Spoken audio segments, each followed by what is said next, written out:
කොළඹ කුරුණෑගල ප්‍රධාන පාරට ආසන්නව දිවුලපිටිය කුඩගම්මන මහාවිද්‍යාලය ආසන්නයේ පිහිටි අලුත්ම නිවසක්. මේ නිවස අලුතෙන්ම හදපු එකක්. ගේ ඉස්සරහා හොඳට ඉඩ පහසුකම් තියෙනවා. වටේටම තාප්පේ ගහලා තියෙනවා. මේ තියෙන්නේ මෙන්න මේ ආකාරයට තමයි. මුළු නිවසම පොළව කට් ඇන්ඩ් පොලිෂ් කරලා, ඒ කියන්නේ මාබල් එක වගේ අර කපපු පොළවක් තියෙන්නේ. මුළු නිවසම දොර ජනෙල් ඔක්කොම දාලා තියෙනවා. කොස් දොරවල් තමයි මේ දාලා තියෙන්නේ. ඒ වගේම ජනෙල් වලට ග්‍රිල් ගහලා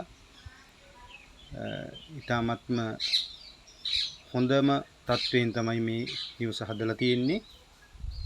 මේ තියෙන්නේ අලුතෙන්ම හදපු නිවස, දොර ජනෙල් සහිතව.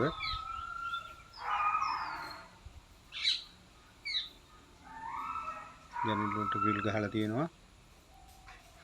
මෙන්න මේ ආකාරයට මුළු ගේම 90%ක පමණ වැඩ ඉවර කරලා තියෙන ගයක්. කාමර 3ක්, නිදන කාමර 3ක් තියෙනවා.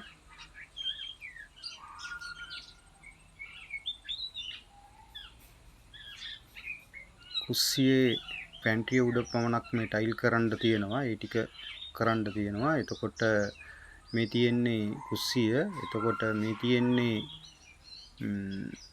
බාත්රූම් එක. අපි බලමු බාත්රූම් එක. මේ තියෙන්නේ බාත්රූම් එක. බාත්රූම් එකේ වැඩ ඉවර කරලා නැහැ. බිම බටර් ලයින් දාලා කොන්ක්‍රීට් කරලා එහෙම තියෙනවා. වැඩ අවසන් කරලා නැහැ මේකේ. මේ පැන්ට්‍රිය උඩයි බාත්රූම් එකේ ටයිල් කරන්න තියෙනවා. ඉතින් එළියට යන්න මෙහෙම දොරක් තියෙනවා. මෙතනක් තියෙනවා ඉඩ ප්‍රමාණයක්. මිදුලක් විදිහට පාවිච්චි කරන්න පුළුවන්. ඉතින් මෙන්න මේ ආකාරයට තමයි මෙම නිවස තියෙන්නේ.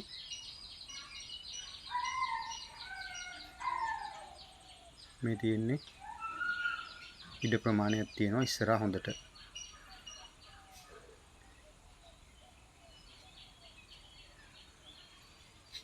වටේම තාප්පේ ගහලා තියෙනවා. ඉස්සරහා ගේට්ටුව දාන්න තියෙනවා. ස්තුතියි.